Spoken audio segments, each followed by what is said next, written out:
if you're not thinking about USC as a team that controls its own destiny to make the college football playoff, you're looking at the college football world wrong.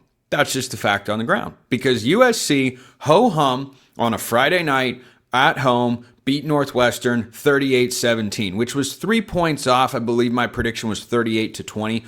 This was one of those games. We have seen larger point spreads outright lose. You need look no further than Cal as an 18.5-point dog going on the road and beating Louisville over the weekend to derail their playoff hopes. But USC at home, this was a popular cover pick because Northwestern is a physical team. Northwestern plays good defense. Northwestern runs the ball. And I talked going into this game what the game plan would look like. And Northwestern, for a little while, did in fact have that game plan playing itself out. And then USC just put its foot on the gas a little bit. I'm not saying that USC is Ohio State. I'm just saying it felt a little Ohio State game script-ish in that they're just feeling their way out, going back and forth. USC had a really long drive. They weren't creating explosives. Northwestern had a long drive. It was a fast-moving game. And then all of a sudden, USC realizes, okay, we're done playing with our food now.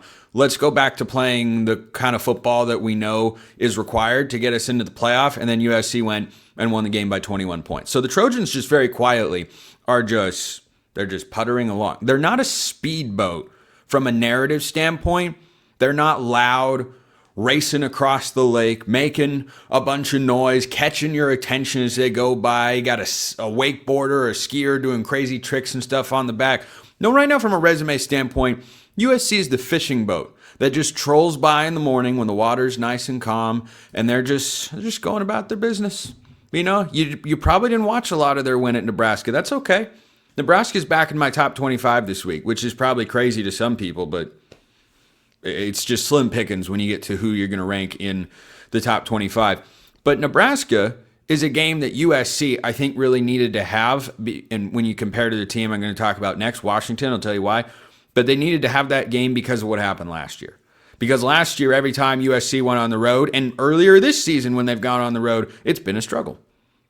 And when they've gone against teams that are trying to be more physical than them, Nebraska, I think, tries to do that. I don't think they're actually very good at it. But Nebraska looked like the more physical team for a while, and then USC figured it out.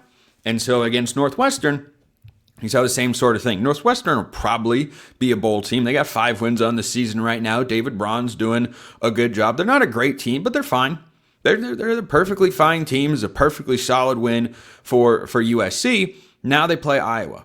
Iowa, who just had their heart ripped out of their chest by Oregon last week at the buzzer on their home field. They have to go to Los Angeles. And then USC sets up, if they win that game, a colossal showdown in Eugene against Oregon. College Game Day could, I'll emphasize could.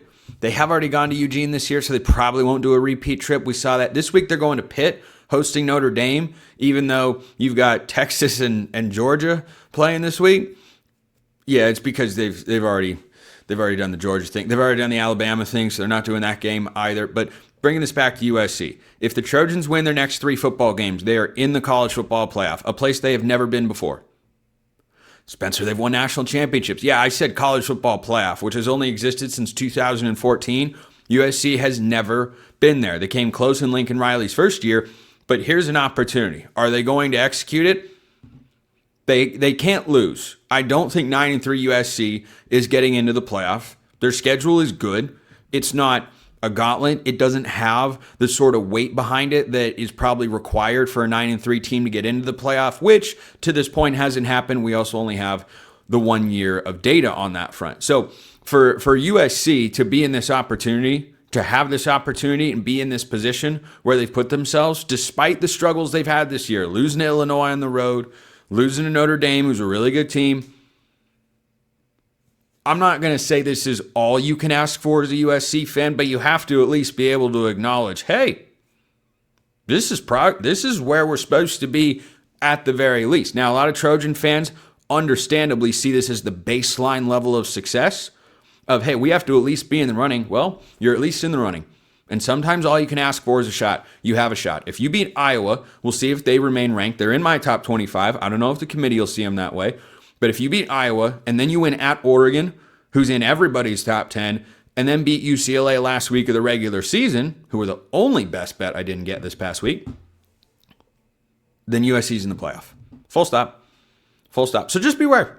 Just be aware that that's the case, and USC quietly playing some pretty good football.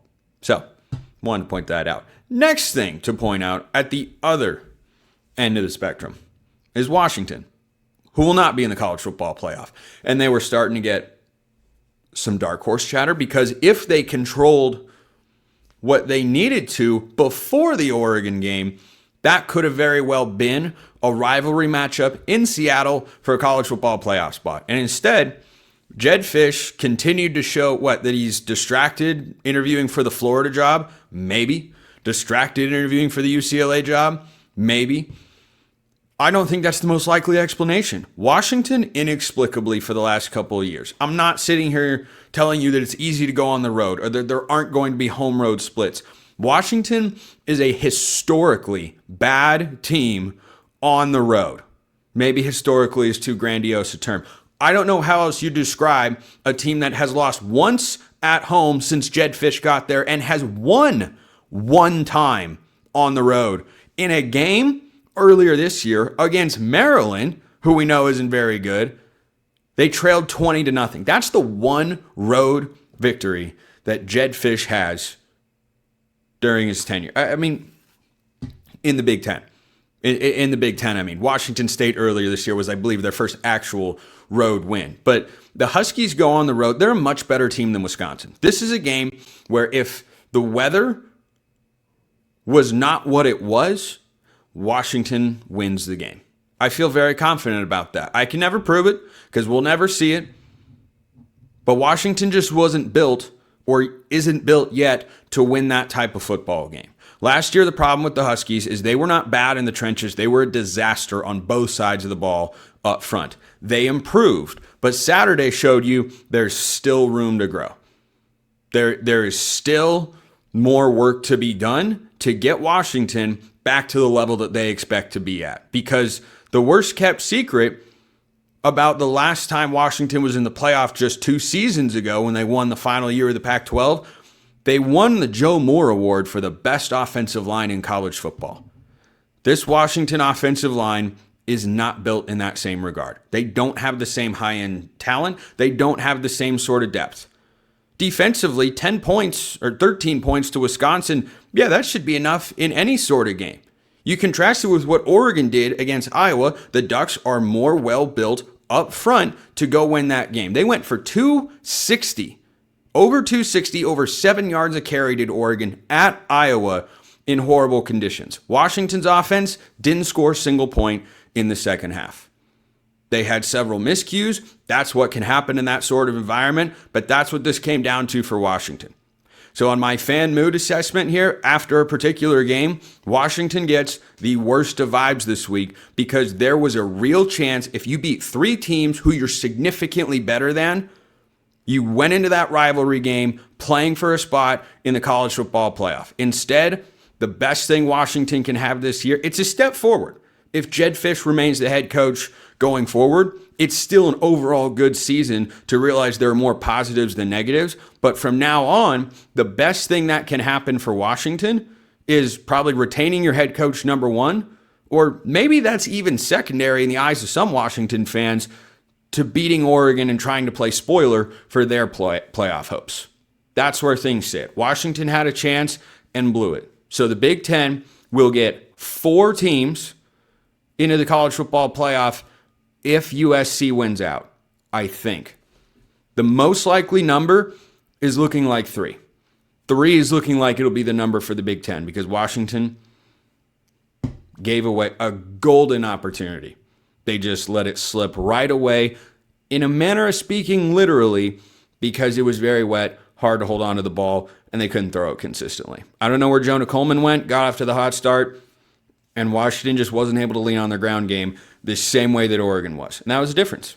That was a difference over the weekend. So, what a win for Wisconsin. After Luke Fickell announces that he's staying there, I mean, holy smokes.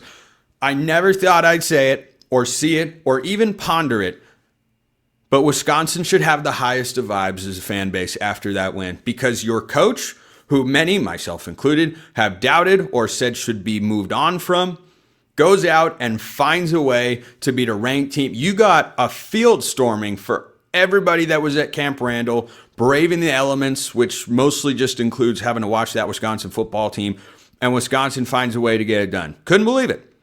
Could not believe it. But Jedd Fisch, away from Seattle, just hasn't been the same guy. Husky Stadium's a great place to play, but man, if Jedd Fisch gets another job, that is a narrative you will hear pop up, because I will bring it up, that he has not been able to get his team to play well on the road.